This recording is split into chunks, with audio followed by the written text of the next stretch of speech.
Israel अब मिट्टी में मिलने वाला है। कुछ समय बाद लोग बताते हैं कि इजराइल का नाम लेने वाला इस दुनिया में कोई भी व्यक्ति नहीं बचेगा, क्योंकि ईरान के निशाने पर इजराइल आ गया है। पूरी जानकारी आगे मैं आपको बताऊंगा। कितने देश इजराइल पर अटैक करने के लिए तैयार बैठे हैं, और इसके साथ ही ईरान ने 5 लाख सैनिकों को क्यों दिखाया और कहा इजराइल अगर तुमने आगे बढ़ने की कोशिश की तो तुम्हारे हाथ को काट लिया जाएगा।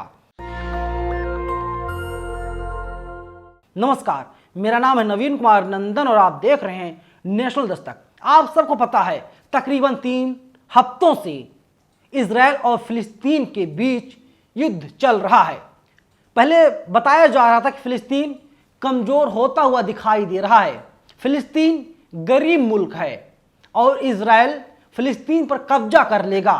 लेकिन अब जो खबरें निकल के सामने आ रही हैं वो खबरें यही बता रही हैं इजराइल अब कांप रहा है।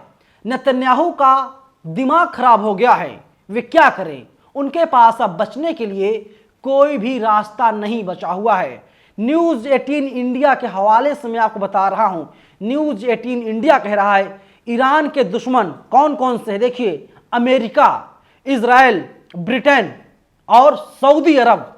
लेकिन जिस तरह से खबरें सामने आ रही हैं, दुनिया के 60 से ज़्यादा देश अब फिलिस्तीन के साथ खड़ा है, जिसमें यमन का नाम आता है, रूस का नाम आता है, ईरान का नाम आता है, लेबनान है, सीरिया है, टर्की है और भी कई ऐसे देश हैं जो खुलेआम फिलिस्तीन के साथ खड़े हैं। देखिए, ईरान अपने में बहुत ज़्यादा ताकतवर देश है। ईरान समय समय पर अमेरिका को भी आंख दिखाता है, लाल आंख दिखाता है, अमेरिका को डराने का काम करता है, और अब इजराइल को भी ईरान आंख दिखाने का काम कर रहा है।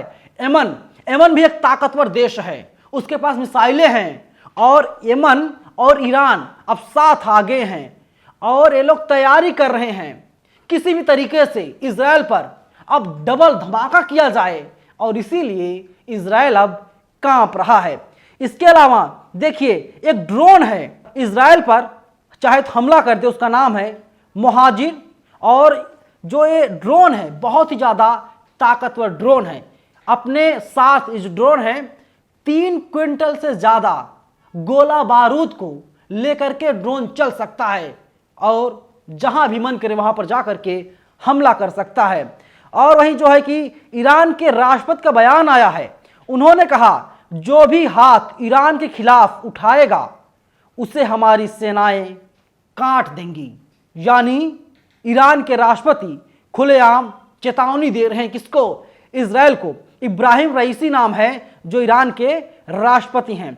इसके अलावा देखिए, मुहाजिर 10 जो है दुश्मन को खतरनाक चुनौती देने का काम करता है, ड्रोन है। अमेरिका और इजराइल दोनों इससे कांपते हैं, डरते हैं, और ईरान कह रहा है कि देखिए जो भी आगे आएगा, जो भी हमें लाल आंख दिखाएगा, हम उसका हाथ काट लेंगे, उसकी उंगली को काट लेंगे। इसके अलावा मैं आपको बता देना चाहता हूं, ईरान के पास एक ऐसी मिसाइल है जो बहुत ज़्यादा ताकतवर है और इसका नाम है खुर्रम शहर 4।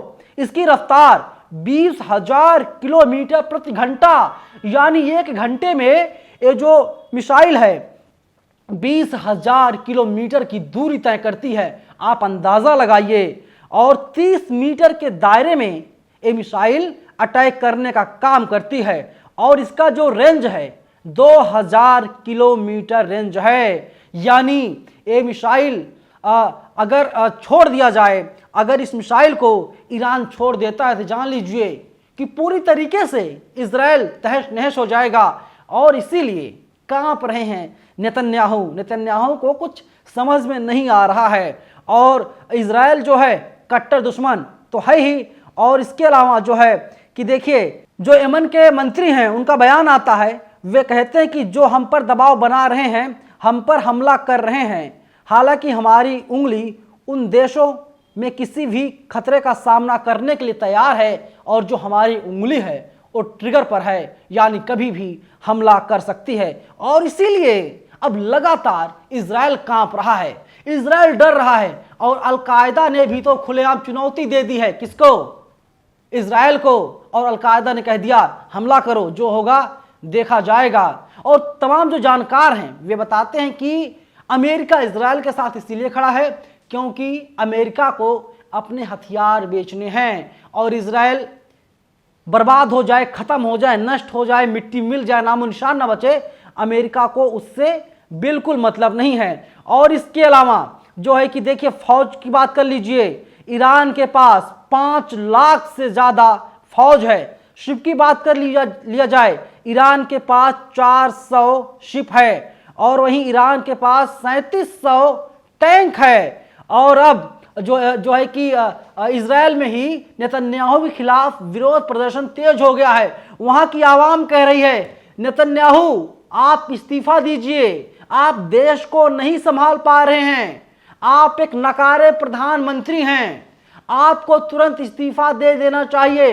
क्योंकि आप इजराइल की जनता की रक्षा नहीं कर पा रहे हैं। यानी चौतरफा नेतन्याहू अब घिर गए हैं। नेतन्याहू को कुछ समझ नहीं आ रहा है, अब ना तो उगलते बन रहा है ना निगलते बन रहा है। और जिस तरीके से गाजा में तमाम सुरंग बनाए गए हैं और वहां पर जो तमाम लड़ाके हैं उनको ट्रेनिंग दी जा रही है, ईरान को भनक भी नहीं है कि कितने सुरंग बनाए गए हैं। हजारों की संख्या में है, लाखों की संख्या में सुरंग बनाए गए हैं या सैकड़ों की संख्या में सुरंग बनाए गए हैं। इजराइल को इस बात की कोई जानकारी नहीं है। और हालांकि जब इजराइल को पता चलता है 2-4 सुरंग बनाए गए हैं तो इजराइल उन सुरंगों पर अटैक करने का काम करता है, लेकिन ऐसी व्यवस्था लड़ाकों के द्वारा की गई है कि इजराइल अब परेशान हो गया है। जो इजराइल की सेना है उसे भी नहीं समझ में आ रहा है अब क्या किया जाए, क्योंकि आगे बढ़ना अब खतरों से खाली नहीं है। और तमाम जो तस्वीरें आ रही हैं उन तस्वीरों के मुताबिक अब इजराइल भी चौतरफा घिर गया है।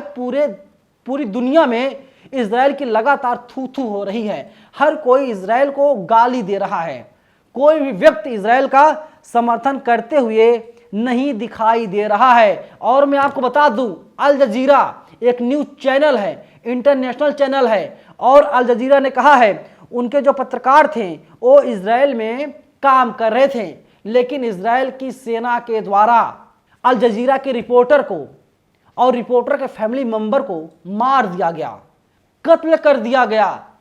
और आपको पता होगा, पहले हमने आपको बताया था, इजराइल में जो अल जजीरा का ब्यूरो ऑफिस था उस दफ्तर को सरकार की तरफ से बंद करवा दिया गया था, क्योंकि इजराइल जो है कि नहीं चाहता था कि अल जजीरा वाले सही सच्ची रिपोर्टिंग करें।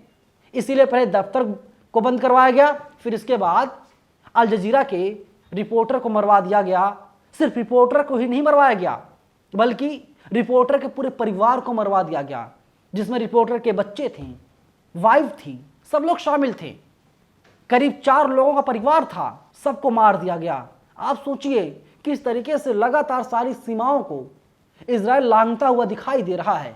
इसीलिए पूरी दुनिया में इजराइल की थू थू हो रही है, क्योंकि बेगुनाहों की जानें जा रही हैं। गाजा के अस्पताल में जिस तरीके से बमबारी की गई थी और 500 से ज़्यादा लोग मार दिए गए थे, वो दुख कम नहीं हुआ था। तमाम ऐसे लोग थे जिनको गंभीर चोटें आई थी, उनका घाव भरा नहीं था। तब तक खबर आती है इजराइल में ही अल जजीरा के पत्रकार को मार दिया जाता, उसके पूरी फैमिली को मार दिया जाता है। ये कहाँ की न्याय व्यवस्था है साहब? सवाल अपने आप में बहुत बड़ा है, लेकिन इतना जरूर है कि हमारे देश के प्रधानमंत्री नरेंद्र मोदी ने बड़ा दिल दिखाया है। उन्होंने फिलिस्तीनियों की मदद करने के लिए आगे बढ़े और नरेंद्र मोदी ने कई ट्रक खाद्य सामग्रियों को, दवाइयों को फिलिस्तीन भेजने का काम किया है।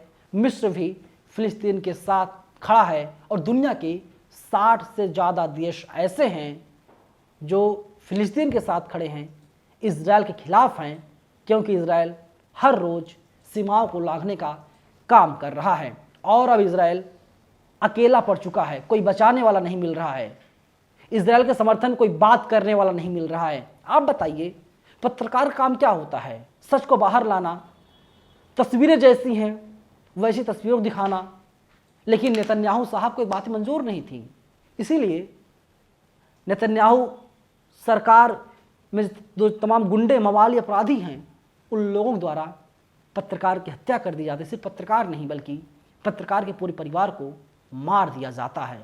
आप सोचिए कि इजराइल कहाँ जा रहा है, इजराइल का क्या होगा। इजराइल का जो अहंकार है वो इजराइल को लगातार बर्बाद करता हुआ दिखाई दे रहा है और इसीलिए तमाम जो डिप्लोमेट्स हैं वे लोग कह रहे हैं कि बहुत जल्दी वो वक्त आएगा जब इजराइल पूरी तरीके से ख़त्म हो जाएगा और 5 लाख सैनिक तैयार बैठे हैं ईरान के। जब ईरान कह देगा हमला कर दो इजराइल के ऊपर, तुरंत वे लोग चल पड़ेंगे और इजराइल पर अटैक करने का काम करेंगे। इजराइल पूरी तरीके से ख़त्म हो जाएगा। फिलहाल पूरी वीडियो लेकर के आप लोग क्या सोचते हैं, कमेंट बॉक्स में आप लोग हमें अपनी राय जरूर बताइएगा। धन्यवाद। नेशनल दस्तक की आपसे गुजारिश है कि अगर इसको बचाना चाहते हैं तो नेशनल दस्तक को सब्सक्राइब करने के लिए रेड कलर के सब्सक्राइब बटन को दबाएं, फिर बेल आइकन की घंटी दबाएं। नेशनल दस्तक को बचाने के लिए बहुत जरूरी है कि हर खबर को शेयर करें, लाइक करें, कमेंट जरूर करें।